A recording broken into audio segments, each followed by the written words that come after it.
Boa tarde. A gente vai começar agora o nosso painel. Eu sou Fabiana Chinaca, editora de tecnologia do UOL. O nosso novo canal chama Tilt. A gente começou agora esse novo produto e a gente está aqui para fazer um debate entre os nossos blogueiros. Então, eu queria chamar o Renato de Castro, expert em cidades inteligentes. Felipe Dimoginski, especialista em China, trabalhou na Baidu. E a Cristina De Luca, do Felipe Dimoginski, do blog Copy from China. E a Cristina De Luca, do Porta 23, especialista em transformações digitais.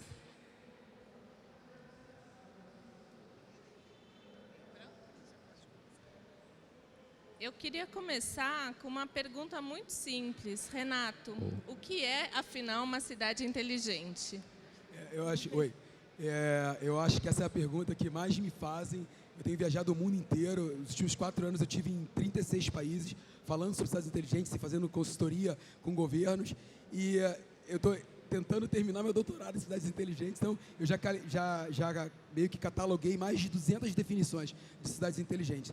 E eu estou trabalhando na minha, e é muito dinâmica, tem que ser muito dinâmica. Então, eu costumo dizer que cidade inteligente está baseada em 5 pilares. Primeiro, foi no passado, é e vai ser cada vez mais tecnologia. Com a grande diferença que agora, os principais projetos que dão certo, que eu vejo de sucesso, são voltados para o cidadão. Então, isso é muito importante. E com um só objetivo, melhorar a qualidade de vida.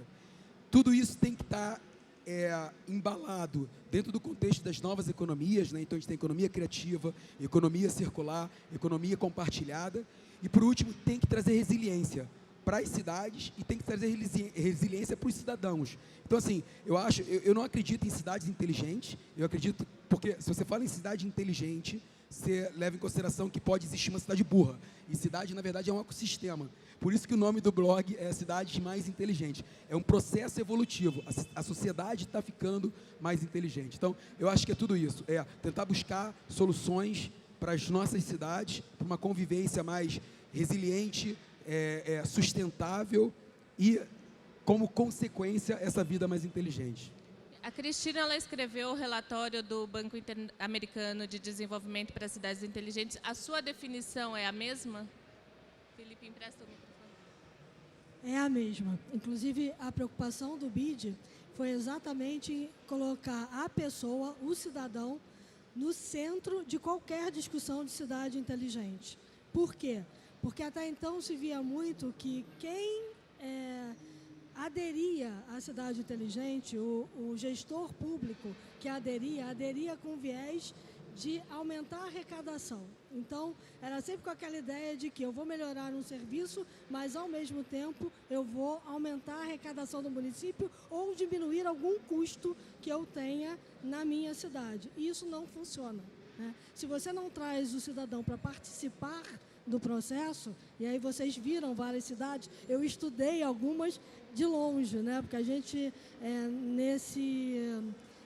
nessa cartilha do BID para prefeitos, a gente chegou a mapear 86 municípios inteligentes no mundo inteiro. Na China, na Europa, vários. A gente falou muito sobre o case de Santander, na Espanha, que é um dos cases emblemáticos de cidade inteligente, sempre colocando o cidadão como partícipe do projeto.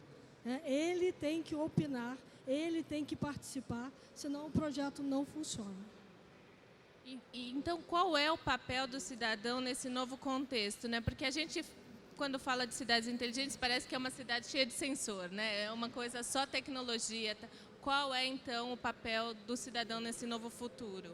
Eu vou dar um exemplo de um dos nossos textos lá do Tilt que eu fiz sobre Juazeiro do Norte. Juazeiro do Norte tem se destacado agora e tem entrado nesse universo de cidades inteligentes. Tudo aconteceu com a mudança, com a entrada de um secretário de inovação, que era o presidente da CDL, era um empresário, e ele veio com uma outra visão. A gente começou a trabalhar o projeto com eles lá, e uma vez eu ia fazer uma reunião com eles direto da Itália, e choveu muito. O Juazeiro do Norte está numa seca já no Cariri de 8 anos. Choveu muito, inundou a cidade toda e o prefeito não pôde participar da reunião. E eu comecei a conversar com ele e aí ele falou, então vamos usar como case aqui a chuva em Juazeiro do Norte, né?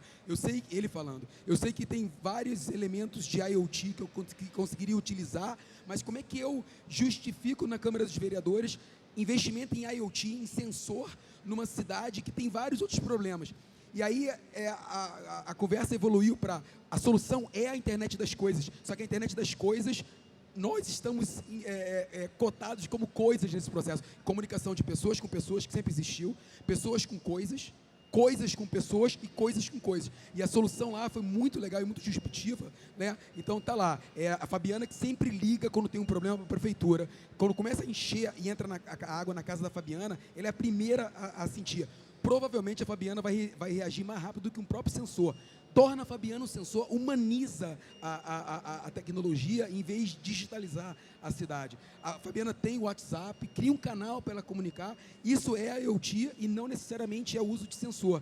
E é super inteligente, ou seja, cidade inteligente não necessariamente precisa ter tecnologia de hardware ou de software envolvido.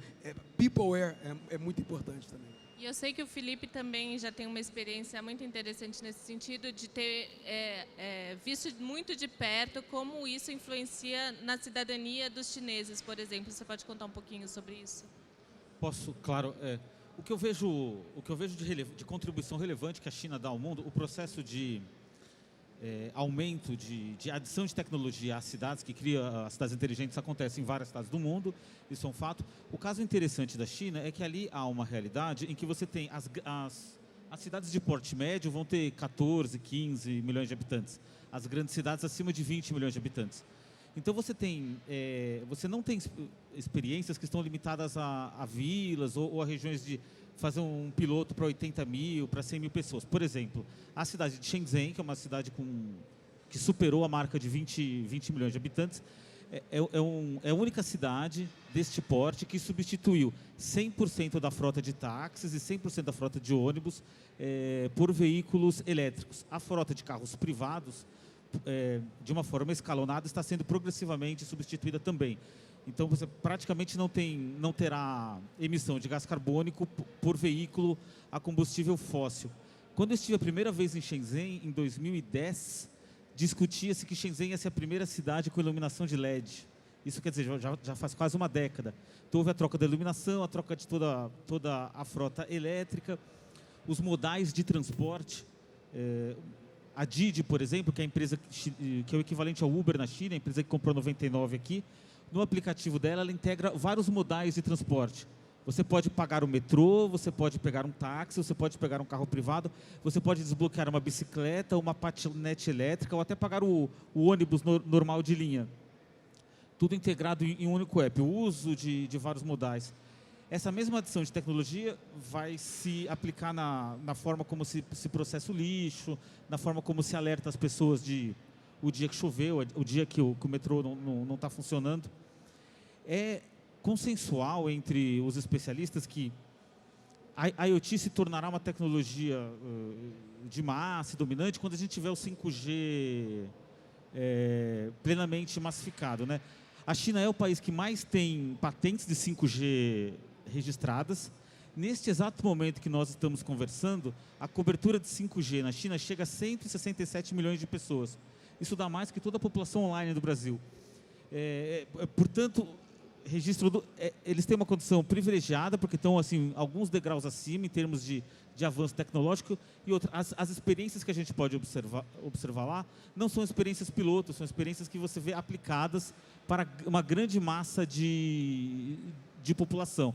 A China é um dos maiores poluidores do mundo, não em per capita, porque a população é muito grande, mas em números absolutos, mas ela é também o país que mais produz energias renováveis, né? E isso é muito visível quando quem já foi mais de uma vez para a China percebe isso. Há 3 anos você não conseguia ver o sol, o céu em Beijing, era sempre nublado pela massa de poluição. Hoje em dia você vê um céu azul. Isso é claramente resultado do avanço de cidades inteligentes e do investimento em energia limpa. Mas no caso da China, a gente viu que tem... eu vou trazer esse assunto de novo. a liderança forte caminhando nesse sentido. Vocês acham que a cidade do futuro vai depender de uma liderança forte, uma liderança com visão ou uma liderança no comando? Então, deixa eu falar pelas coisas que eu vi, estudei, pegando um pouquinho o gancho dos dois, né? A tecnologia é, de fato, muitíssimo importante, mas ela precisa estar na mão da população. Daí a China ter realmente uma vantagem competitiva perto de todos os outros, porque está na mão da população. Quando você perguntou sobre a questão da população, como é que a população entra, geralmente resolvendo um problema que é detectado pela população. Então, a primeira coisa que o gestor deveria fazer é um diagnóstico da sua cidade, para saber o seguinte: quais são aqueles problemas que são mais que estão mais na cabeça da população, que a população mais sente como um desafio para o seu dia a dia, que melhoraria a qualidade de vida dela. Então, assim, no caso da cidade que ele citou, foi a questão pluviométrica, mas poderia ser trânsito, como é o caso da China. Poderia ser segurança, então sensores audíveis, né, para saber, ou de iluminação, para que a cidade vá se iluminando naqueles locais onde você tem maior índice de criminalidade, para que esse índice possa ser reduzido, são coisas importantes. Então, a primeira coisa que um gestor faz é esse ouvido para a população, né? Quais são os problemas que você gostaria de ver resolvido e que a tecnologia pode me ajudar a resolver de uma forma mais barata e até de uma forma mais efetiva, né? E é assim que se começa. A partir daí, é claro que esse gestor ganha com a população também, né? O cacife dele aumenta consideravelmente, se ele consegue, de fato, resolver um problema específico e urgente usando a tecnologia. O 5G para o Brasil vai demorar um pouquinho, né? A gente agora está falando só em 2021. O leilão só deve sair no segundo semestre de 2020, né?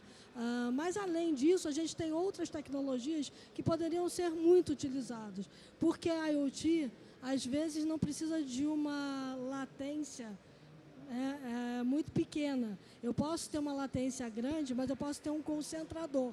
Então, eu posso estar recolhendo sinais que a cidade me dá, em vários locais e de várias formas, com sensores inteligentes, e a partir daí concentrar num determinado momento e mandar. Nem tudo eu preciso responder na hora, né? Tem coisas que eu preciso entender como a cidade funciona e tomar uma decisão. E essa decisão não precisa ser em tempo real. Então, se eu tiver uma tecnologia como LoRa, por exemplo, ou outros padrões de comunicação que o IoT está usando, eu ainda assim posso agora começar a desenvolver um projeto de cidade inteligente sem a espera do 5G.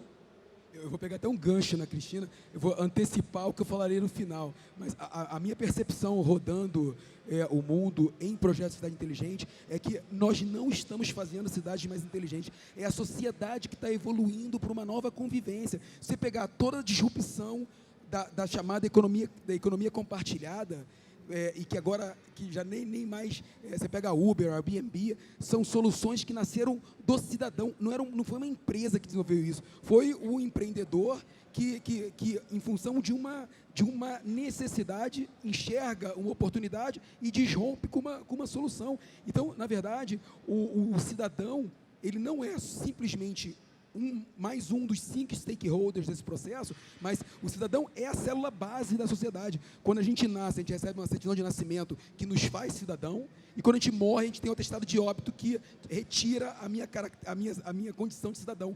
Nesse meio tempo que se chama vida, a gente tem vários papéis: empreendedor, estudante, empresário, político e tal. Ou seja, eu acho que a gente está chegando nesse ponto onde a sociedade, ela entende que ela é a base de tudo. Não existe governo, não existe iniciativa privada, tudo está baseado no cidadão. Mas quando a gente fala de serviços públicos, de atendimento à população, ainda depende da ação do governo. Que numa democracia deveria sermos nós, né? Ou seja, o governo somos nós. Eu tenho 2 cases bem legais assim, né? Eu tive, segunda-feira passada, eu estava em Helsinki. Eu adoro os países nórdicos. O que a gente vê nos países nórdicos é claramente a evolução da sociedade. Lá as coisas acontecem. Então, outro texto meu super, hiper polêmico, que gerou uma polêmica até hoje na minha casa. Em 2016, a Finlândia aboliu do sistema educacional a caligrafia. Eles não aprendem mais escrita cursiva, eles são alfabetizados com letra de forma e digitação. E se fosse Uganda, eu até aceitaria o argumento do tipo, vamos ver se dá certo ou não dá. A Finlândia, nos últimos 5 anos, foi no ranking mundial de educação, em primeiro lugar, e no ranking mundial de felicidade, em primeiro lugar.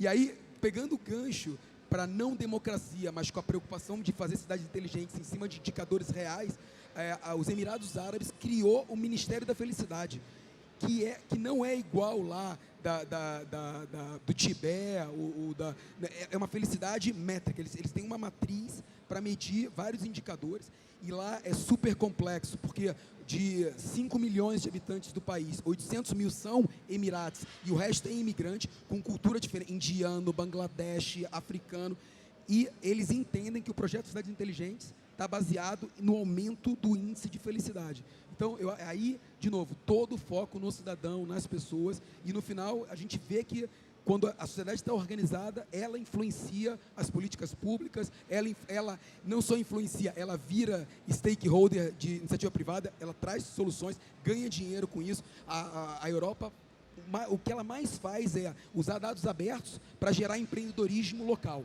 Então, ela pega os dados abertos da cidade e ela dá ela faz hackathon para as pessoas desenvolverem soluções para as cidades e venderem essas soluções, entendendo que, movendo a economia e o ecossistema, ela gera mais impostos, isso volta para o cidadão.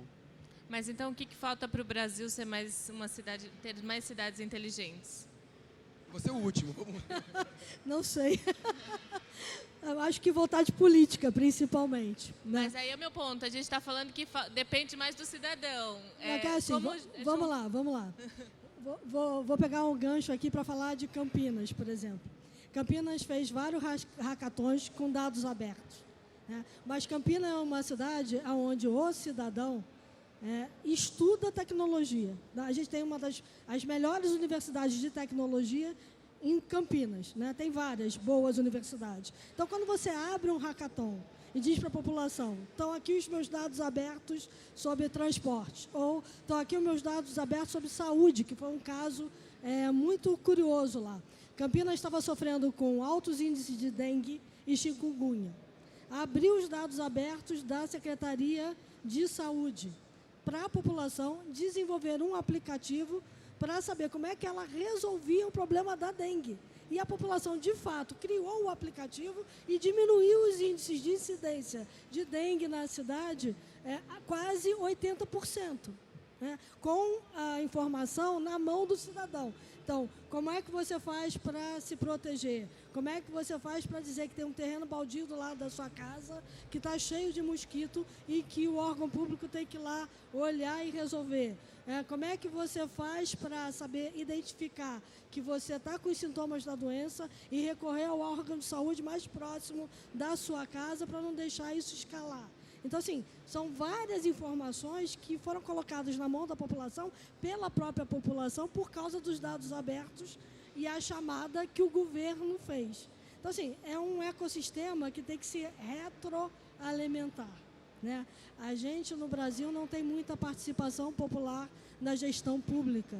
A gente precisa desenvolver mais isso. E, às vezes, não vem do Poder Executivo, que é quem, no frigir dos ovos, faz a cidade inteligente. Vem do Poder Legislativo, que precisa entender mais dessas coisas. Então, muito do nosso papel também é cutucar o Poder Legislativo e dizer, cara, você precisa brigar pelos dados abertos, você precisa trazer o cidadão para ser mais partícipe de tudo que está ocorrendo na cidade dele. As câmaras municipais não ouvem muito o cidadão. O que eu tenho visto agora é a cidade, por exemplo, Juazeiro do Norte, evoluiu porque ela conseguiu aprovar a lei municipal da inovação. Já existe um comitê parlamentar, que se chama aqui, uma comissão parlamentar mista, Congresso e deputados e senadores, frente parlamentar mista de cidades inteligentes. Então, assim, eu acho que a gente está evoluindo. É uma mudança de mentalidade. Eu fui convidado ano passado para o Congresso Mundial de Cidades Inteligentes em Barcelona, que é na próxima semana, que vai acontecer esse ano. Eu fui convidado para mediar um painel entre secretários de inovação. Eu convidei pessoas do Brasil, tinha gente de Barcelona. Barcelona também é uma grande referência mundial de dados abertos. E aí, num desses debates, era um secretário brasileiro falou assim, então, nós temos uma política e um programa de dados abertos. O grande problema, eu sou secretário de inovação, é que os outros secretários não alimentam o sistema num tempo hábil, demoram muito a colocar a informação, então o cidadão não tem a informação como deveria ter. E o secretário de Barcelona falou assim, mas eu acho que aqui a gente tem que trazer tudo para o mesmo plano de entendimento. Eu acho que a nossa percepção de dados abertos é diferente. Aqui em Barcelona não tem um outro banco de dados. É o banco de dados do governo que está aberto para a população. Não é um segundo banco de dados que eu filtro qual é a informação que eu vou dar para o cidadão ou que eu não vou dar para o cidadão. Então, de novo, é uma evolução, é uma mudança de mentalidade. É muito mais complexo fazer isso num país onde o nível de educação ainda tem os seus gaps, né, como o nosso, e algumas necessidades básicas ainda são ferramentas políticas, e num país que a gente vive uma democracia que não é exercida, o cidadão não tem o poder da democracia. Eu até passo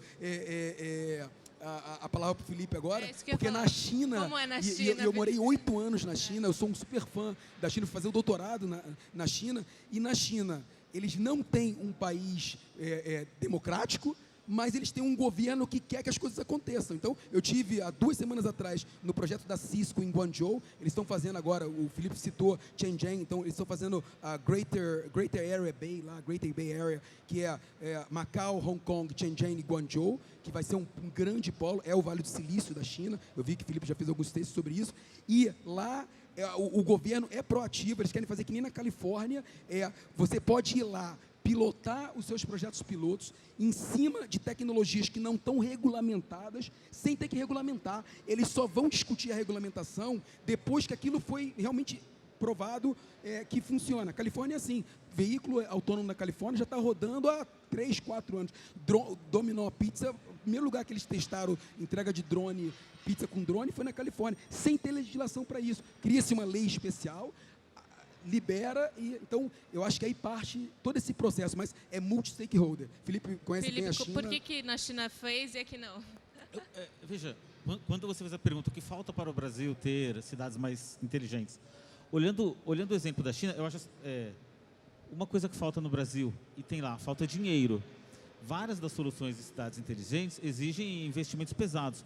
Você trocar a frota de automóvel, você criar sistemas você colocar sensores em todos os faróis de uma grande metrópole, como o Hangzhou, conectar lá a um sistema de inteligência artificial que analisa o tráfego e vai tomando a decisão em tempo real sobre o tempo que cada farol tem que funcionar ou não. Tudo isso custa dinheiro. A China, vocês sabem, nas últimas 2, 3 décadas, teve todo o seu crescimento econômico baseado no vetor exportações. Isso vai até 2008, quando estoura a crise do subprime americana. Fica muito difícil você crescer baseado em exportação após 2008. Qual o movimento que eles fazem? Esse vetor aqui, exportação, não funciona, eu vou jogar meu dinheiro aqui no vetor investimento. Então, o poder público e as prefeituras, os bancos provinciais, tiveram muito dinheiro para fazer investimentos. Isso é um fator essencial para você fazer as coisas avançarem com velocidade. O segundo fator é o que a gente pode chamar uma mistura de regulação com uma certa visão de futuro. O que eu quero chamar de visão de futuro? A China definiu, é um país que tem um processo administrativo centralizado e faz planejamentos quinquenais, né? Ela definiu como uma prioridade que até 2025, 70% das suas exportações sejam concentradas em produtos de alto valor agregado, então nada de xing-ling, e até 2030 que ela seja líder mundial em inteligência artificial. Ou seja, isso cria uma pressão para que você liberalize o trabalho das empresas, sobretudo essas mais inovadoras, para que elas testem novas soluções independente da regulação. Por exemplo, a Cristina citou um caso aqui do combate à dengue. Houve há 2 anos uma epidemia de dengue no sul da China, porque é uma região de clima de monções e de clima tropical também. Liberou-se naquele momento o uso intensivo de drones para ir fotografando todas as casas, mapeando as imagens e tentando identificar focos. Essa é uma solução que, em uma sociedade que você precisasse ficar discutindo que impacto isso vai ter no sistema aéreo, mas pode dar uma trombada com a andorinha que está voando, etc., talvez não viabilizasse. É óbvio que a China não é uma ditadura, não é uma democracia. O nome técnico que os chineses usam lá é socialismo com características chinesas. Não é exatamente verdade que não há discussão. Há um espaço para debate e para se discutir que caminho vai ser tomado. Eu acho que uma característica que é também política, mas não é só política, ela é muito cultural também, é que uma vez tomada a decisão, uma vez que a liderança bateu o martelo, todo mundo caminha no sentido do que foi tomado. E você deixa de gastar energia com um processo de decisão que vai se esticando. O Ministério Público entrou com uma ação e aí suspendeu, e aí a prefeitura vai recorrer daqui 2 semanas. Mas será que isso é bom ou isso é ruim, hein? A falta da oposição tem os seus prós e seus contras, né? A mesma coisa lá em Dubai também. No final, assim, o sheik mandou e é isso aí. Eles têm que... todos os prédios em Dubai... Será que queremos? Não sei. Não, todos os prédios em Dubai vão ter que ser autossustentáveis, ou seja, vão ter que gerar energia própria até 2025. Eles vão desligar a energia do país, assim. Não vai produzir mais, eles queimam lá. Mas não tem opção também. Assim, então, eu vou puxar uma outra coisa aqui, que é um viés negativo da cidade inteligente, que é o viés da vigilância, né? De fato, na China, você tem algumas soluções que servem para botar o cara sob o controle do governo, né? O controle do Estado chinês. Então, assim, quando você fala por que falta para a cidade inteligente acontecer no Brasil, falta dinheiro? Falta dinheiro. Mas, às vezes, falta criatividade, que o brasileiro tem muito. Então, a gente não teria aqui no combate à dengue os drones sobrevoando, mas eu tenho um smartphone na mão do cidadão que pode fazer a mesma coisa que o drone fez, desde que o governo municipal esteja aberto a receber a informação e, mais do que receber a informação, a agir em cima dela. O grande problema é agir em cima daquela informação. Às vezes não custa tanto botar sensores de clima ou sensores que são sensores de iluminação, por exemplo, né? Eles são mais baratos hoje, dá para botar. Mas eu vou ter uma informação que eu não vou reagir sobre ela. Mas então você acha que falta uma cultura de trabalhar dados no Brasil? Falta uma cultura principalmente de trabalhar dados públicos. As prefeituras no Brasil, os municípios no modo geral, eles são muito desestruturados do ponto de vista de uso do dado público, que na China não acontece e não vai acontecer, porque eles precisam ter isso mais centralizado. E a percepção também, às vezes o pessoal fala, mas Renato, cidade inteligente não é para o Brasil, a gente precisa de saúde, educação, segurança. Eu falo, é isso, uma cidade inteligente é isso. E assim, tentando... Eu não sei se cidade inteligente deveria ser uma política de Estado, porque é muito subjetivo. Inovação tem que ser política de Estado, né? Na Europa, que a gente percebe, e esse é mais ou menos o viés da Índia, a Índia tem um projeto nacional de cidades inteligentes que é baseado em Smart Village e não Smart Cities. O problema do mundo não são as grandes cidades, que a gente tem 33 megalópolis, são as pequenas cidades. O mundo é feito de pequenas cidades. A Europa, 95% da Europa são cidades com menos de 15 mil habitantes. Então, se Deus quiser, que eu termino de estar conversando ali fora o meu doutorado, é exatamente isso, o quanto as políticas públicas europeias de inovação acabaram criando as Smart Villages na Europa. Foi consequência, não foi planejado, mas se você traz a inovação como política de Estado, todos os stakeholders ficam focados na inovação. Aí o cidadão cria, aí o governo cria, aí a iniciativa privada participa. A gente tem trabalhado muito lá e a gente está tentando trazer essa proposta para o Brasil. O Brasil está fazendo cidades inteligentes com uma ferramenta muito legal chamada PPP, né? Então, parceria público-privada. Na Europa, isso nasce na Holanda, as chamadas 4Ps, parceria público-privada com pessoas, que foi a tradução literal para o português, mas lá se chama First People, Public-Private Partnerships. Então, convidar o cidadão para o processo de cocriação da cidade inteligente. Não é pedir dinheiro, a gente já paga imposto. Botar esse... Imagina se alguém tivesse te convidado para investir no Uber, quando o Uber era só uma ideia. Hoje você estava milionário, você não estava mais aí. Então, na minha cidade, na Itália, a gente precisava também de videosegurança, lá botar câmeras. Eu moro na cidade de 5 mil habitantes. Aí a prefeita voltou com a promessa de Roma para voltar 7 câmeras. A China vai chegar a 600 milhões de câmeras. Então, assim, é ridículo. E aí eu falei, e lá você tem essas audiências públicas, assim, né? Você fala com os vereadores, eles não têm salário, os vereadores, né? E você discute. Eu falei, se é para ser assim, eu dou uma câmera para a cidade. E aí eu vi que isso contagiou assim, os vizinhos, de novo, 5 mil habitantes. E aí, óbvio, eu falei, cara, então foi o seguinte, em vez de doar, eu fui para o Vale do Silício, eu estava trabalhando com uma empresa de Taiwan que estava fazendo IPO no Vale do Silício, que trabalha com Computer Vision. O que eles estavam fazendo? É uma empresa que vai ser um unicórnio. Esses caras, eles estão usando visão computacional para fazer predição. Então, eles já têm as câmeras hoje nas cadeias americanas, eles já conseguem, com 76% de margem de acerto, saber, através de machine learning, botar o computador para aprender, eles sabem quando vai acontecer uma briga na cadeia. O computador já analisa a cena e dá. E eu falei, eu chamei esses caras, vem para a minha cidade, nós oferece um desconto para o cidadão comprar a câmera, a gente vai usar a inteligência artificial para monitorar a nossa casa e a gente vai doar para a prefeitura as imagens que não pertencem, que não são privadas, que são públicas, mas que não me interessa, mas que né, é a minha contribuição. Do dia para a noite a gente saiu de 0 câmeras para 300 câmeras. E a prefeitura soube usar? A prefeitura soube usar? A prefeitura recebeu o sistema da empresa. Os cidadãos compraram com 50% de desconto, mesmo que eu não tenha o senso de cidadania, de cocriação, eu estava no lucro. Eu comprei uma tecnologia para minha casa com 50% de desconto. Eu doei para a prefeitura e a prefeitura passou com zero investimento a ter 300 imagens de 300 câmeras à sua disposição. Esse foi o projeto da Waze com o Centro de Operações do Rio de Janeiro. Mas aí entra uma outra questão que não tem como fugir, e esses dados vão ser usados pela prefeitura, e aí? Então, vamos lá. Vou pegar 2 ganchos aqui. Eu moro no bairro de Moema. Moema começou a ter muitos assaltos, ultimamente.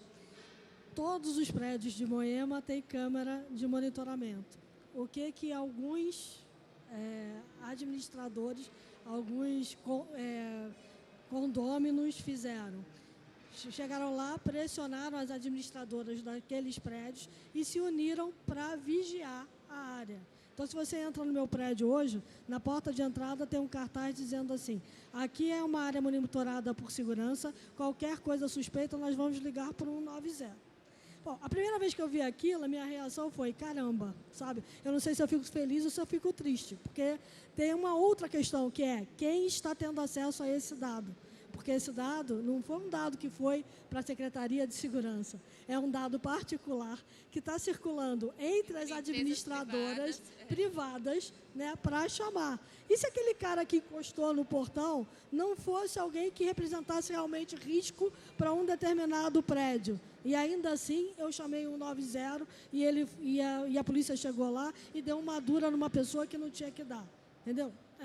Então, são coisas que deixam a gente um pouco ansiosos para saber o seguinte, para mim é uma falência do poder público. E aí entra uma outra questão do poder público no Brasil. A gente aqui está mais preocupado com o presidente da República do que escolher o nosso prefeito, e a gente vive na cidade. Embora a gente viva no país, a gente vive na cidade. Então, escolher o vereador, escolher o prefeito, às vezes é muito mais importante do que escolher o presidente da República. E a gente está preocupado em escolher o presidente da República.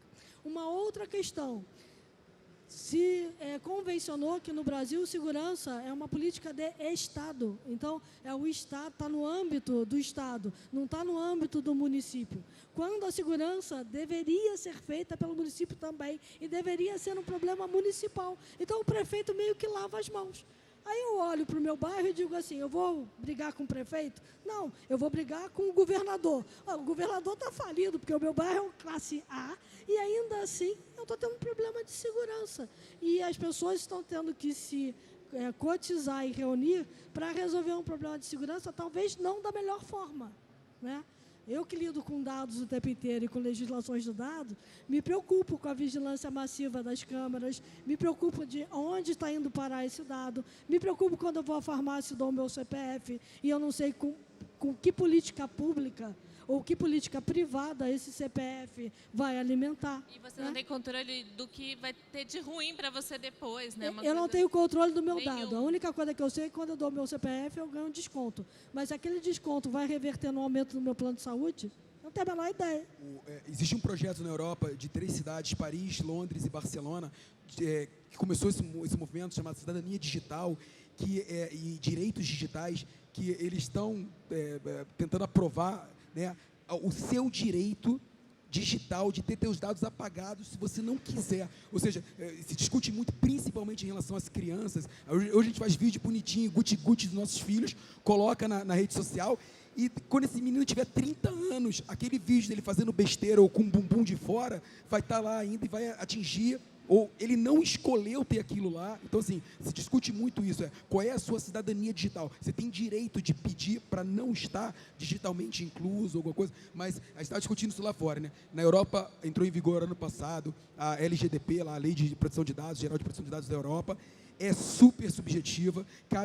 Como União Europeia, você tem um entendimento, depois cada Estado europeu pode fazer o seu subentendimento, e acabou virando uma batalha jurídica, muito mais do que uma batalha, né, muito mais do que um benefício para o cidadão. Então, voltando à tua pergunta, por exemplo, se você traz esse sistema que eu trouxe, que eu falei, você leva em consideração que por trás desse sistema tem uma inteligência artificial tomando conta. Você não precisa nem ter monitor. Se você não tem monitor, você não está expondo a individualidade, a privacidade da pessoa. É uma análise meramente técnica. E aí, só que aí você vai para o outro lado. Chicago, por exemplo, o pessoal está usando inteligência artificial para seguro, e aí já começa a ter todo um viés de discriminação. Está ficando mais caro o seguro para quem mais precisa do seguro, porque a inteligência artificial fala, não vai ali porque ali é furado, entendeu? Então, tem muita... A gente está quase com o nosso tempo esgotado, a gente tem muito... A conversa é longa, pois é. Mas acho que fica o recado de que temos que nos educar para tudo isso, certo?